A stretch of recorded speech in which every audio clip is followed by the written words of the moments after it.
Good morning, students. So today let us study about the communication interface in any embedded system. So as you know, an embedded system consists of both hardware and software. So in an embedded system, there is a need for the embedded processor to communicate with other ICs in the embedded system. So whenever the processor in the embedded system wants to communicate with any other IC, maybe memory IC or any other peripheral within the embedded system, then it is called as onboard communication. Okay.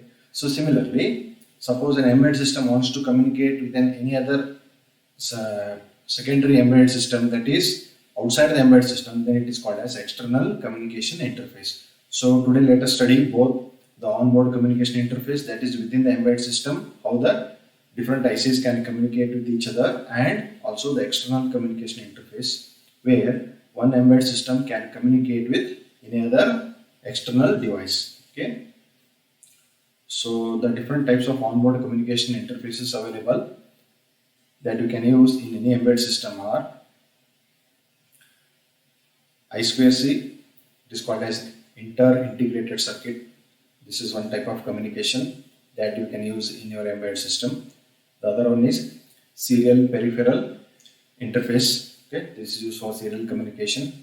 Then the third one is UART, universal asynchronous receiver transmitter. And the fourth one is one wire interface. And the last one is parallel communication interface. So let us study all these onboard communication interfaces one by one. So the I2C, okay, I2C bus, or also the long form is inter-integrated circuit. This is the simplest bus which can be used for onboard communication in an embedded system.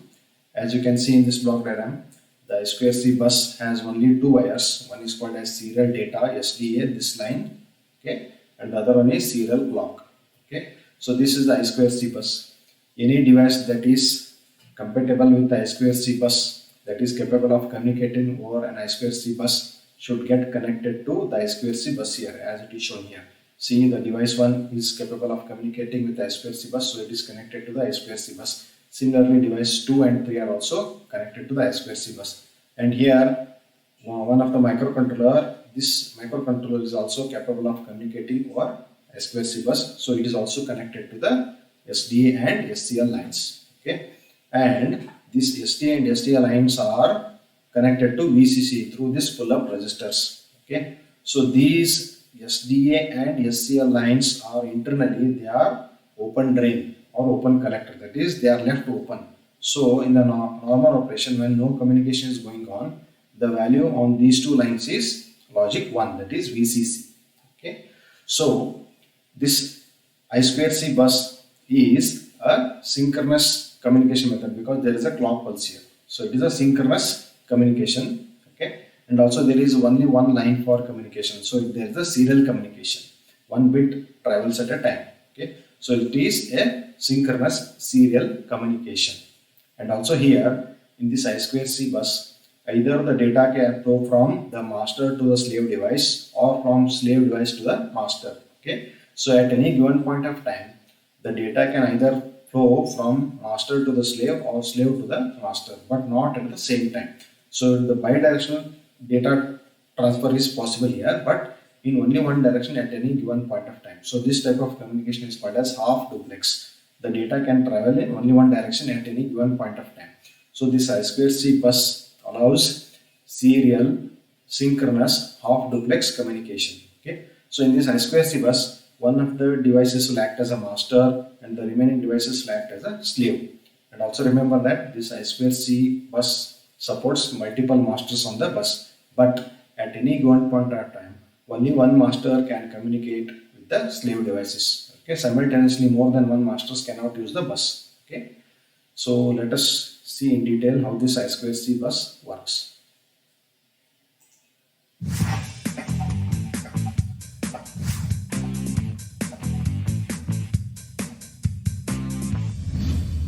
Hello, and welcome again to Microchip's Memory Technology Series. So what is I2C? Well, I2C is an acronym for Inter-Integrated Circuit. It can also be referred to as IIC or I2C. I2C was created by Philips, now NXP, back in 1982 as a simple serial bus for their various TTL integrated circuits or ICs. It provides a simple and robust serial communication between a peripheral device and a microcontroller. Today, about 40 years later, almost all microcontrollers sold by any supplier include at least one connection option for I2C communication. Why? Because I2C devices, compared to other protocols, are slightly lower costs to manufacture due to the lower number of logic gates needed to build the I2C interface. And it only takes 2 pins to implement, which also translates to low cost. And this lower cost has made I2C the most common and widely used serial bus across most applications, including IoT, consumer electronics, industrial equipment, automotive, and aerospace. Here are some details about the I2C protocol. I2C is a synchronous protocol that allows a master to initiate communication with a slave device. I2C protocol is a master-slave communication, with the master providing the clock, which effectively becomes the data transfer rate or clock frequency. It is a bidirectional bus, meaning the master can write to the slave and read from the slave. And it is a serial bus, which means data is clocked or shifted bit by bit. And there are 2 bus lines, serial clock, SCL, and serial data, SDA. In I2C, there are 5 speed categories, including standard mode, fast mode plus, high speed mode, and ultra fast mode. These speed categories range from 100 kHz to 5 MHz. 100 kHz up to 1 MHz are very similar, while 3.4 MHz requires some special considerations, and 5 MHz, being unidirectional, requires yet even more special attention. But by far, the most common I2C speed categories are standard mode, fast mode, and fast mode plus, because these 3 are the easiest to implement. Here's an example of 4 devices connected to the same I2C bus. The microcontroller is the bus master, and the 3 slaves are a serial E2, a digital temp sensor, and a fan controller. R1 and R2 are the pull-up resistors, which are required for I2C devices to communicate properly. This is because I2C protocol works on the premise that the SCL and SDA bus lines are open drain or open collector. The transmitting device just lets go of the I2C bus to create a logic 1, and pulls or drives the line to ground to create a logic 0. Next, let's look at an I2C waveform. At first, the waveform might look a bit complex, but if we break the waveform down into sections, then it will become much easier to decode. All I2C transactions are initiated with a start condition.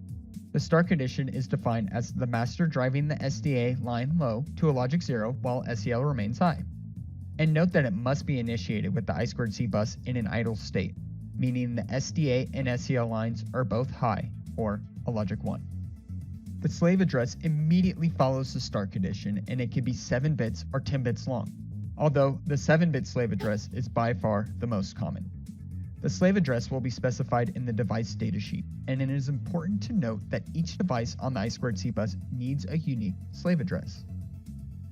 Next is the read and write, or R/W bit. It immediately follows the slave address, and together with the slave address, form the control byte. This bit informs the slave if the master wants to read or write. A 1 indicates the master wants to read from the slave, and a 0 means the master will write to the slave.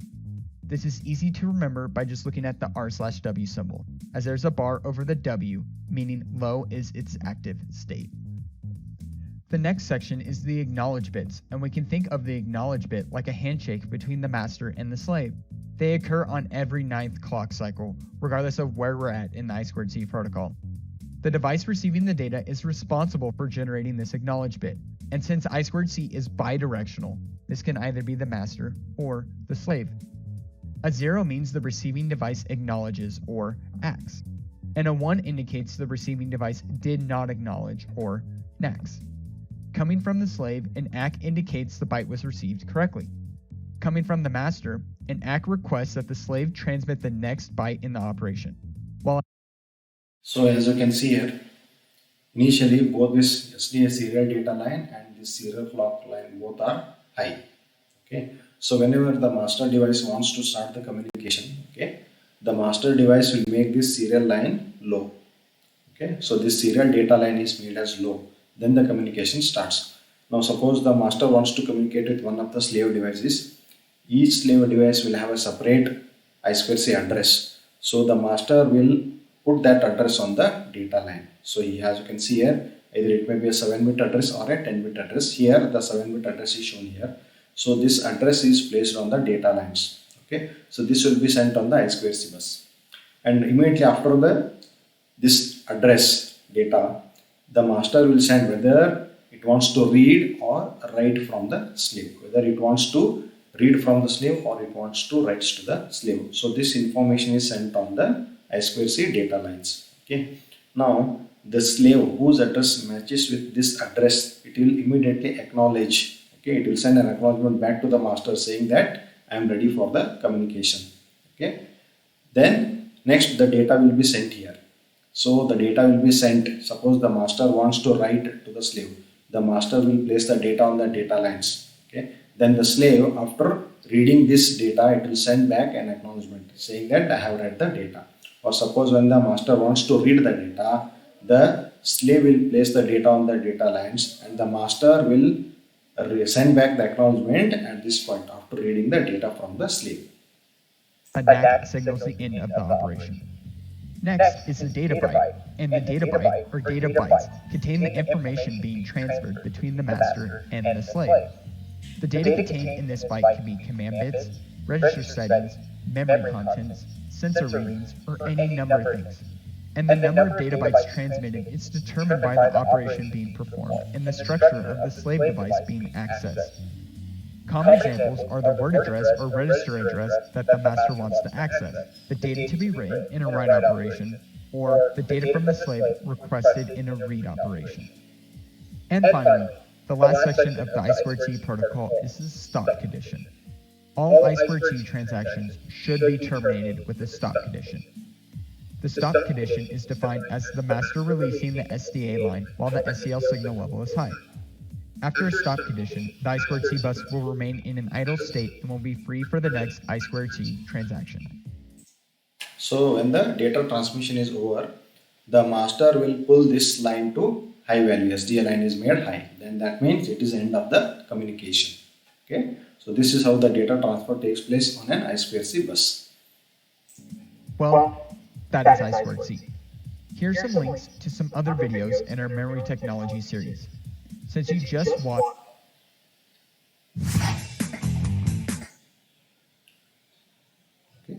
So as you have seen, the I2C bus, it allows serial, synchronous, half duplex communication, and remember there may be multiple masters on the I2C bus, but only one master and slave can communicate at any given point of time. So let us next study the next type of communication interface, that is called as serial peripheral interface, SPI. Okay, so this is also a serial communication interface. The 1 bit of data is sent at a time between the master and the slave. Okay, so this is also a synchronous communication. Because there is a clock pulse. Okay, so there is a clock, and this is also synchronous communication, and it is serial communication. There is only one line between master and the slave. 1 bit of data travels between master and slave at any point of time.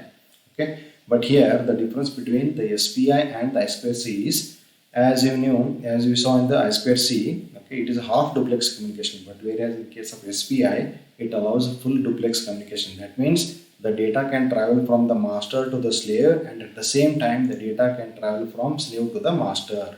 So a bidirectional data transfer is allowed between master and the slave. So it allows full duplex communication, and the data transfer rate in SPI is higher than the I2C bus. Okay, so what is there in SPI? As you can see here, there will be a master and number of slaves will be there. Okay, so but remember, one difference in SPI is there can be only one master. It will not allow multiple masters. Okay, so here one master is shown here and 3 slaves are shown here. Okay, so whenever the master wants to communicate with the slave 1, this slave will have one slave select line. So the master has to send logic 0 on this line to talk to this slave. Suppose this master wants to communicate with this slave number 2, then it has to send one logic 0 on this line, slave select line of this slave 2. Suppose the master wants to communicate with slave 3, then again logic 0 has to be sent to this slave select line of this slave 3. So whichever the slave that the master wants to communicate, the master should first select that slave, particular slave. Then these are the three select lines for the three slaves. Okay. Then every SPI device will have three lines. One is called a serial clock, other one is master out slave in, and other one is master in slave out. Okay. This serial clock is the clock rate. Clock was generated by the master. Always remember, in SPI the clock will be generated by the master. So the same clock is connected to this slave, the same clock is connected to this slave, and the same clock is connected to this slave. Okay. So the clock will be generated by the master device. Then there is one pin that is called as master out slave in. So the same pin is available on the slave also. So what it means, whenever the master wants to send out any data, it will be sent out on this line master out. The data will move out of this line from the master, and the slave should receive the data on this line master out slave in. So whenever the master wants to send some data to this slave, the data will flow out on this line master out and slave in. Okay, these lines should be connected here. So similarly, when the slave wants to send some data to the master, there is one pin that is called as master in slave out. The slave will send out the data on this line slave out, and the master should receive this line master in. So this line should be connected here. So this is how the SPI communication takes place. Okay, so let us see more about this SPI.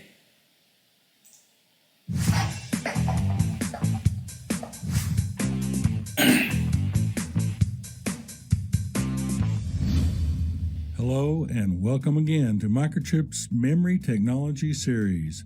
So what's SPI? SPI is an acronym for Serial Peripheral Interface. Hardware folks will refer to the interface as SPI. Software folks will tend to say SPI. SPI was created in the mid-1980s to address the need for faster throughput speed over the existing I2C protocol. To gain that throughput speed, an additional signal was needed to isolate data to and from the host. Because of this, about twice as many logic gates are needed to implement SPI over I2C, which means that SPI devices will have a slight price premium over I2C devices. Many low-cost SPI devices offer up to 20 MHz clock frequencies, which is a 20 times improvement when compared to most I2C devices.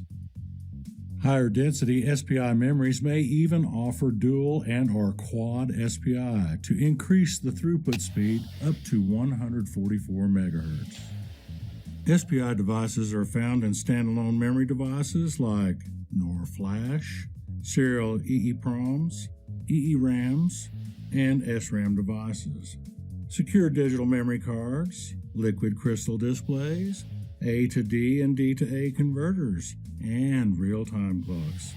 This makes SPI a common and widely used serial bus across many applications, including consumer electronics, industrial equipment, automotive, and aerospace.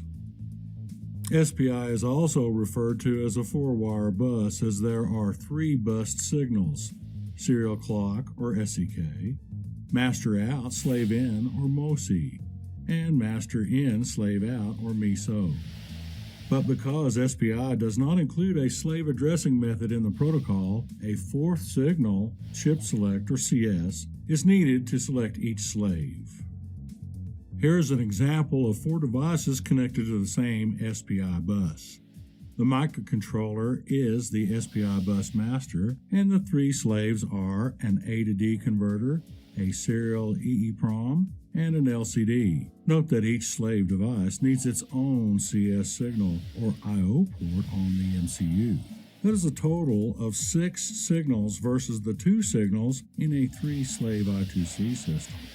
But remember, we gained throughput speed with SPI.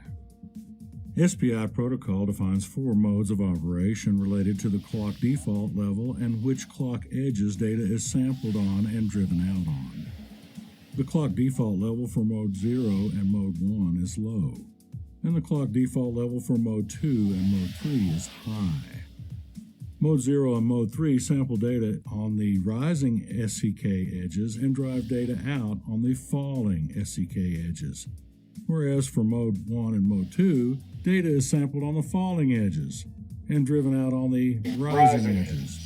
But by far the most common SPI modes are mode 0 and mode 3, since most SPI devices honor these 2 modes. Now let's look at an SPI protocol transaction. The top three signals, CS, SEK, and MOSI, are all generated by the SPI bus master.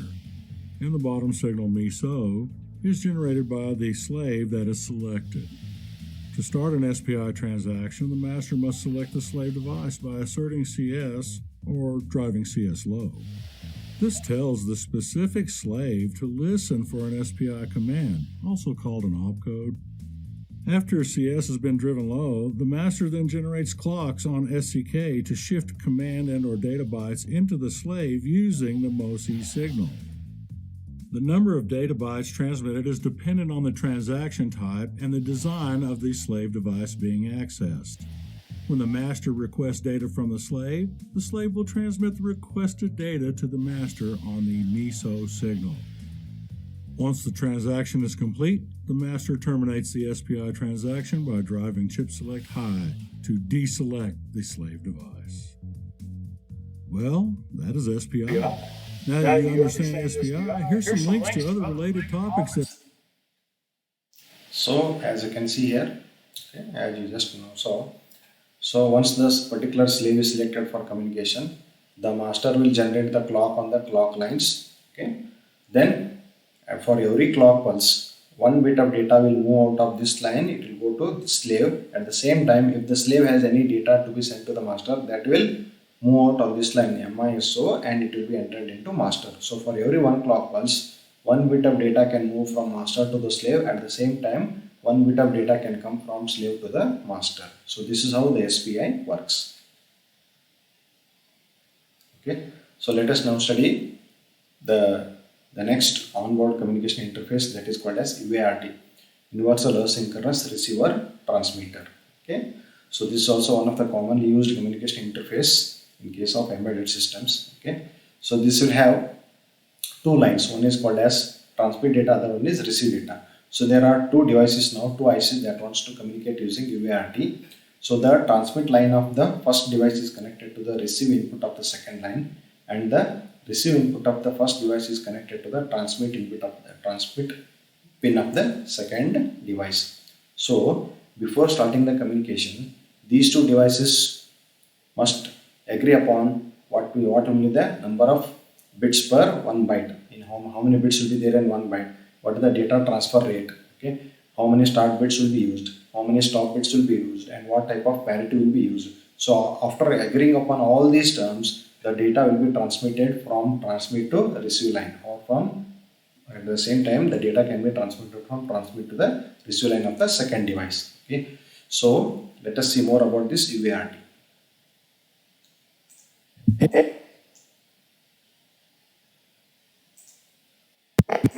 Board rate and what is this can be a bit of a disadvantage. UART bus. This can be a bit of a disadvantage if you want to have multiple devices in your design. So looking at the communication settings. So say device 1 wants to transfer some data to device 2. It needs to have these settings set up in order to communicate. So first of all is the baud rate, as we mentioned before. So there's some predefined baud rates that you can use, which start at 1200 all the way up to 115,200 bits per second. So as you notice, SPI is significantly faster than UART. However, UART is a little bit more versatile. Okay, so if I want to transfer something from device 1 to device 2, first of all, what I need to do is to send a start bit. So I send a start bit and device 2 registers that start bit. Then I send in my data bits. And this appears from D0 to D7. So the most significant bit is over here and least significant bit is over there.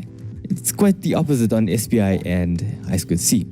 Now we send 8 bits, but we can also send 7 bits instead of 8, depending on what we want to do.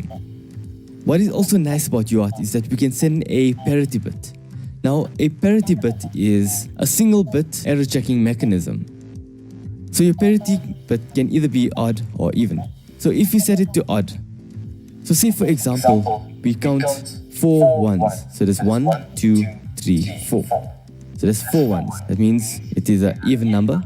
And thus, if we set it to odd, it will be 0. If you set it to even, it'll be 1.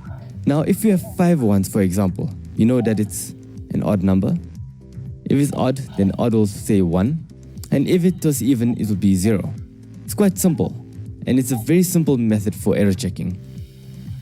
And then finally, we send our stop bit. That can be denoted as T. And that basically puts our UART bus into idle mode. We can even have 2 stop bits, depending on how fast our transfer is, and if we want to wait a little bit before we start our transactions again. This is how it looks. So our signals start off on the TX line, it puts our bus into idle, and then, hey guys, my name is Fritz, and I'm gonna...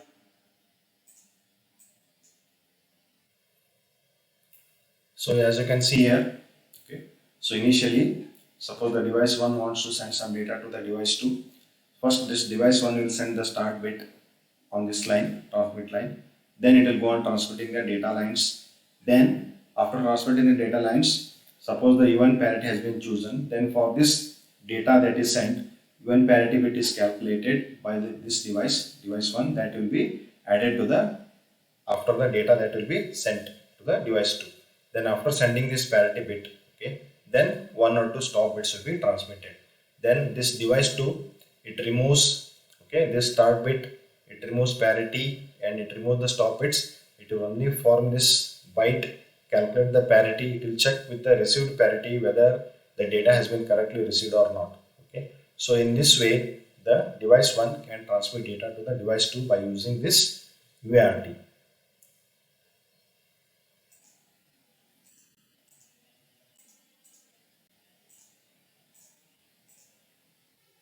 Off on the TX line, it puts our bus into idle, and then it goes down to 0. This signifies our stop bit. Then we send bits 0 to 7, depending on how many bits we specified. If our data bytes were set to 7, then we wouldn't have this. And also this is using 1 stop bit and no parity, so we don't have a parity at the moment. And to go to our stop bit, basically put our device high. And that means our bus is idle. Now this can be either on the TX or the RX line of device 1. This is a bidirectional protocol and works the same in either direction. Okay, so so this is how the data can be transmitted using UART.